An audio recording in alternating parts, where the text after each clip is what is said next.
Hello guys, ഈ കാണുന്ന toy ഞാൻ തിരുവൈരാനിക്കുളം അമ്പലത്തിൽ പോയപ്പോൾ കേച്ചുവിന് വേണ്ടി വാങ്ങിച്ചതാണ് കേട്ടോ. അപ്പം ഈ ടോയും കൊണ്ട് ഞാനിന്ന് കേച്ചുവിനെ കാണാൻ പോവുകയാണ്. എന്താണ് അവൻ്റെ റിയാക്ഷൻ എന്ന് നമുക്ക് നോക്കാം. അപ്പോൾ വേഗം വായോ. ഒരുപാട് നാളുകൾക്ക് ശേഷമാണ് ഗൈസ് ഒറ്റയ്ക്ക് KSRTC ബസ്സിൽ ഇങ്ങനെ ഒരു യാത്ര കേട്ടോ. അപ്പം ഇന്ന് ഞാൻ ഒറ്റയ്ക്കേ ഉള്ളൂ. അപ്പം ഞാൻ നേരെ ഇന്ന് കേച്ചുവിനെ കാണാനായിട്ട് പോവുകയാണേ.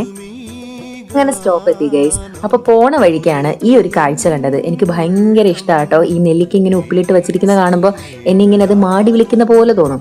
അങ്ങനെ ഞാൻ കുറച്ച് നെല്ലിക്കയൊക്കെ വാങ്ങിച്ച് ഞാൻ കേച്ചുവിന്റെ വീട്ടിലോട്ട് നേരെ നടക്കുവാണേ. അങ്ങനെ വീടെത്തി ഗൈസ്. ഞാൻ ആരും അറിയാണ്ട് പതുക്കെ ആട്ടോ ഗേറ്റ് തുറന്നത്. കാരണം എങ്ങനെയാണ് അവന്റെ റിയാക്ഷൻ എന്നെ കാണുമ്പോൾ എന്നെനിക്ക് അറിയണ്ടേ. അങ്ങനെ പതുക്കെ ഞാൻ ഗേറ്റൊക്കെ അടച്ച് നേരെ കോളിംഗ് ബെല്ല് പോയി ഓണാക്കി കേട്ടോ. അപ്പോഴേ അകത്തുനിന്ന് വിളി തുടങ്ങി, മാമി വന്നേ മാമി വന്നേ എന്ന് പറഞ്ഞിട്ട്. അവന് മുന്നേ സൂചന കിട്ടി ഗൈസ്, ഞാൻ രാവിലെ വരുന്നുണ്ടെന്ന് കേട്ടോ. അങ്ങനെ അമ്മമ്മ വന്നാണ് കഥ തുറന്നത്. നോക്കിയപ്പോഴത്തേക്കും എന്നെ കണ്ട് ഭയങ്കര സന്തോഷമായി കേട്ടോ. ഇതാണ് അവന് വാങ്ങിച്ച പുതിയ വണ്ടി. ആ വണ്ടി എന്നെ ഓടിച്ച് കാണിക്കുന്ന തിരക്കിലാണ് ആദ്യമേ അവൻ. പിന്നെ അവൻ എന്നെ എന്തൊക്കെയാണ് കാണിച്ചതെന്ന് എനിക്ക് തന്നെ അറിയില്ല ഗൈസ്. ദാ ഇത് നോക്കിക്കേ, നിന്റെ പുത്തൻ റേവൻ ഗ്ലാസ് ഇത് ചവിട്ടി പൊട്ടിച്ചതിന്റെ കാലയും വിട്ടു.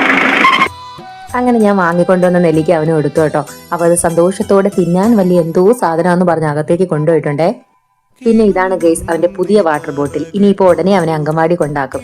അപ്പൊ ആ വാട്ടർ ബോട്ടിൽ നിന്ന് എങ്ങനെയാണ് വെള്ളം കുടിക്കുന്നതെന്ന് അവൻ എനിക്ക് കാണിച്ചു തരികയാണ് കേട്ടോ. കൈ നീട്ട്, കണ്ണ് തുറക്കല്ലേ, രണ്ട് കൈ നീട്ട്, രണ്ട് കൈ നീട്ട്, കണ്ണ് തുറക്കല്ലെന്ന്. പിന്നെ ഞാൻ അവന് കൊണ്ടുവന്ന ഈ ഒരു ABCD അവന് കൊടുത്തു കേട്ടോ. എവിടെ ചെന്നാലും എന്നോട് ചോദിക്കുന്ന ഒരു കാര്യമാണ്, ആപ്പിളിന്റെ ബി കണ്ടോ മാമി, ആപ്പിളിന്റെ ബി കണ്ടോ മാമിന്ന്. അപ്പൊ ഇത് കണ്ടപ്പോൾ എനിക്ക് പെട്ടെന്ന് അവനെ ഓർമ്മ വന്നു. അങ്ങനെ ഞാൻ അവന് വേണ്ടി തന്നെ വാങ്ങിച്ചതാണ്. കൊണ്ടുചെന്ന് ഭയങ്കര സന്തോഷമായി കേട്ടോ. പക്ഷെ ഇത് എത്ര നാളത്തേക്കാണ് അല്ലെങ്കിൽ എത്ര ദിവസത്തേക്കാണെന്ന് അത് അവന് മാത്രമേ അറിയാവൂ. ഇതാ കണ്ടില്ലേ, കിട്ടിയ ഉടനെ തന്നെ അവൻ പറക്കി വെച്ച് തുടങ്ങി കേട്ടോ. ഇനി അത് പറക്കി മുഴുവൻ സെറ്റ് ആക്കിയതല്ലാതെ അവന് ഒരു സമാധാനവും കിട്ടത്തില്ല. അങ്ങനെ ഞാനും കൂടെ ഇരുന്ന് മൊത്തം ഞങ്ങൾ പറക്കി സെറ്റ് ആക്കി കേട്ടോ.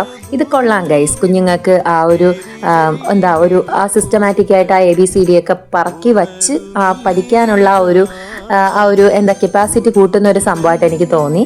നല്ല രസമുണ്ട്. അപ്പോൾ അത് സൂക്ഷിക്കുവാണെങ്കിൽ അത് നല്ല രസം ഉണ്ടാവും. അങ്ങനെ 1 2 3യും അതുപോലെ ABCDയും നമ്മൾ മൊത്തം സെറ്റ് ചെയ്തിട്ടുണ്ട് കേട്ടോ. അങ്ങനെ ഒറ്റ ഇരിപ്പിൽ സെറ്റ് ചെയ്ത് തീർത്തപ്പോൾ അവന് ഭയങ്കര സന്തോഷമായി കേട്ടോ. അങ്ങനെ അവ എനിക്ക് ഉമ്മയൊക്കെ തന്നു. ഈ കിട്ടിയ ഉമ്മ എന്ന് പറയുന്നത് ഞാനത് വാങ്ങിച്ചുകൊണ്ട് കൊടുത്തതിന്റെ സന്തോഷമാണേ. അപ്പൊ ഇത്രയേ ഉള്ളൂ ഗൈസ് ഇന്നത്തെ വീഡിയോ. മറ്റൊരു വീഡിയോ ആയിട്ട് കാണാം. അതുവരെ ടാറ്റാ.